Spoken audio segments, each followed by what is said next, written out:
कि सुटवा कि न दे जोड़े जोड़े छोड़ा मेलवा घरवा तोरे जरे। बहुत बवाल है गाना।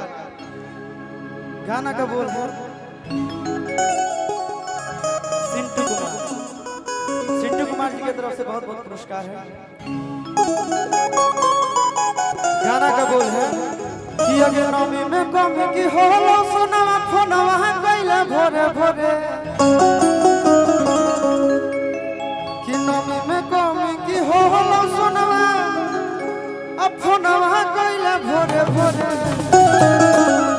तो लड़कियां कहती है कि अरे सुटवा कि न दे जोड़े जोड़े छोड़ा मेलवा घरवा।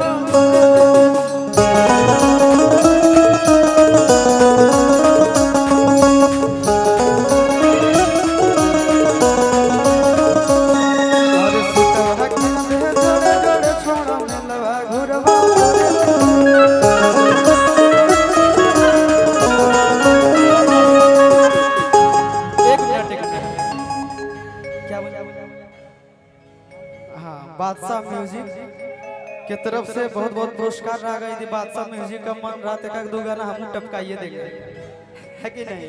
कहना है कि नमी में कमी की होलो सुना फोनवा कइले भोरे भोरे।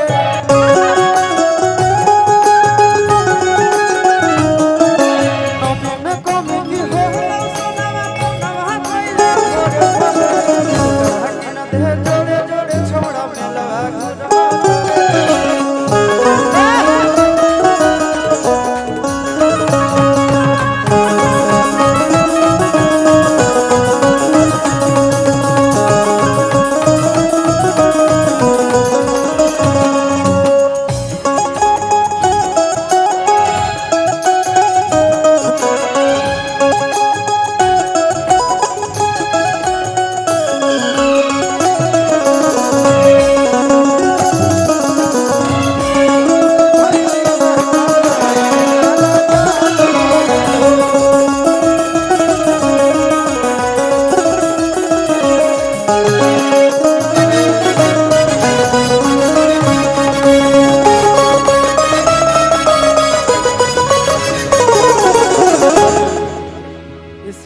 ये जो गाना में एक लाइन वायरल होता है, इधर का गरम जिलेबी कहीं का फेमस है क्या?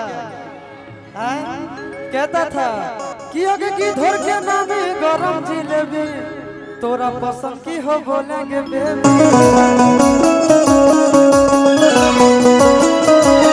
आगे की धर के नामी गरम जिलेबी तोरा पसंद की हो बोलेंगे बेबी।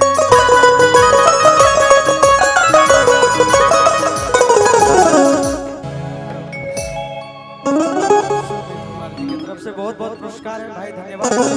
कहना है लड़की कहती है कि अरे खाई ले वो छोड़ा रे जे तो खिलाई भी चौमिन सब रहे जिलेबी।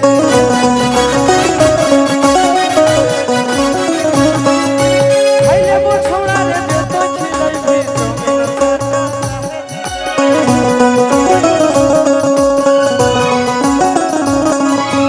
नमी में कमी की होला सुना फोनवा कइले भोरे।